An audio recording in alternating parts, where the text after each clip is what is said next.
എക്സാലോജിക് കമ്പനിക്കെതിരെ കേന്ദ്ര കോർപ്പറേറ്റ് കാര്യ മന്ത്രാലയം മുൻപും നടപടിയെടുത്തു. ചട്ടങ്ങൾ പാലിക്കാതെ കമ്പനി പൂട്ടിയതിന് 2 ലക്ഷം രൂപയാണ് പിഴ ചുമത്തിയത്. എക്സാലോജിക് കമ്പനിയും ഡയറക്ടർ ടി വീണയും ഓരോ ലക്ഷം രൂപ വീതം അടയ്ക്കണം എന്ന ഉത്തരവിന്റെ പകർപ്പ് 24-ന് ലഭിച്ചു. അന്വേഷണം തെരഞ്ഞെടുപ്പ് രാഷ്ട്രീയത്തിന്റെ ഭാഗമാണെന്ന് CPIM സംസ്ഥാന സെക്രട്ടറി MV ഗോവിന്ദൻ ആരോപിച്ചു. എക്സാലോജിക് കമ്പനിയുടെ ചട്ടലംഘനത്തിന് കേന്ദ്ര കോർപ്പറേറ്റ് കാര്യ മന്ത്രാലയം മുൻപെടുത്ത നടപടിയുടെ ഉത്തരവാണിത്. 2021 ഫെബ്രുവരിയിലായിരുന്നു നടപടി. 2020 മാർച്ചിൽ കമ്പനി കാര്യ മന്ത്രാലയത്തെ അറിയിക്കാതെ എക്സാലോജിക് ഓഫീസ് അടച്ചുപൂട്ടി.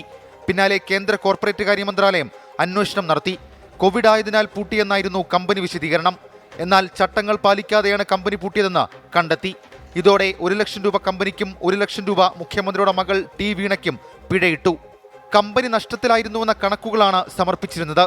2018-19 സാമ്പത്തിക വർഷം 17 ലക്ഷം രൂപയും 2019-20 കമ്പനി പൂട്ടുന്നതുവരെ 7 ലക്ഷം രൂപയും നഷ്ടത്തിലായിരുന്നെന്ന കണക്കുകളാണ് ഹാജരാക്കിയത്. എക്സാലോജിക്കിനെതിരെയുള്ള പുതിയ അന്വേഷണത്തെ രാഷ്ട്രീയ വിഷയമാക്കി പ്രതിരോധിക്കുകയാണ് CPIM.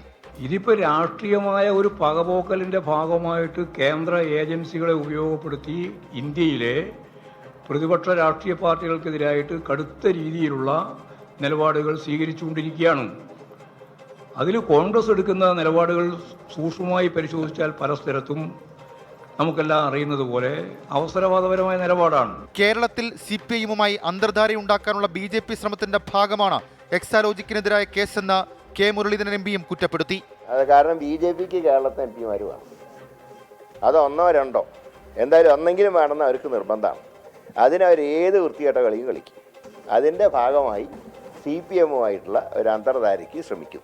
മാസപ്പടി വിവാദവും എക്സാലോജിക്കിനെതിരെയുള്ള കേസും ലോക്സഭാ തെരഞ്ഞെടുപ്പിൽ സജീവ ചർച്ചാ വിഷയമാക്കാനാണ് കോൺഗ്രസിന്റെ തീരുമാനം. 24 തിരുവനന്തപുരം.